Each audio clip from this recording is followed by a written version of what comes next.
پیارے بچوں، السلام علیکم۔ میں ہوں آپ کی آپی اور آج میں آپ کو ایک اور نئی کہانی سناؤں گی۔ ایک دفعہ کی بات ہے، کسی شہر کا ایک تاجر تجارت کی غرض سے کسی دوسرے ملک میں روانہ ہونے والا تھا۔ اس کے پاس ایک سونے کی تھیلی تھی۔ وہ اس تھیلی کو لے کر اپنے دوست علی کے پاس گیا۔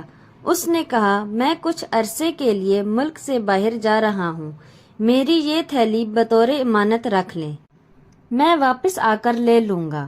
اس نے وہ تھیلی اپنے پاس رکھ لی۔ تاجر مطمئن ہو کر سفر پر روانہ ہو گیا۔ 4 ماہ کے بعد جب تاجر واپس آیا تو وہ اپنی سونے کی تھیلی لینے کے لیے اپنے دوست کے پاس گیا۔ پھر تاجر کے دوست علی نے اسے چائے ناشتہ کروایا، اور جب تاجر نے اپنے دوست علی سے سونے کی تھیلی کے بارے میں پوچھا تو علی نے اظہار افسوس کرتے ہوئے کہا، میں بے حد شرمندہ ہوں کہ میں آپ کی بیش قیمت امانت محفوظ نہ رکھ سکا۔ چوہوں نے آپ کا سارا مال کھا لیا ہے۔ علی نے جھوٹی قسمیں کھائیں تاکہ تاجر کو یقین آ جائے کہ وہ سچ کہہ رہا ہے۔ تاجر بہت پریشان ہوا اور خالی ہاتھ لوٹ آیا۔ تاجر اپنے دوست کی بات سمجھ گیا تھا۔ چند روز بعد تاجر کو ایک ترکیب سوجی۔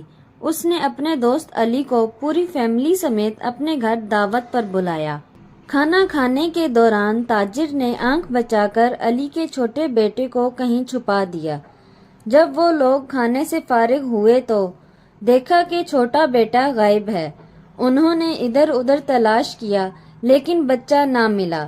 جب علی نے اپنے دوست تاجر سے پوچھا تو تاجر نے کہا، بچے کو چیل اٹھا کر لے گئی ہے۔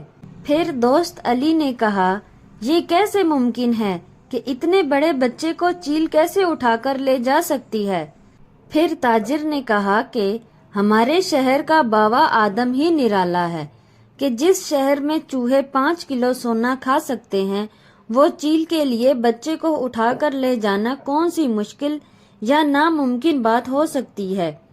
یہ سن کر تاجر کا دوست علی بہت شرمندہ ہوا اور اپنے کیے پر پچھتایا۔ اس نے اپنے دوست تاجر سے معافی بھی مانگی اور گھر جا کر سارا سونا تاجر کے حوالے کر دیا۔ پھر تاجر نے بھی اس کا بیٹا اس کو واپس کر دیا۔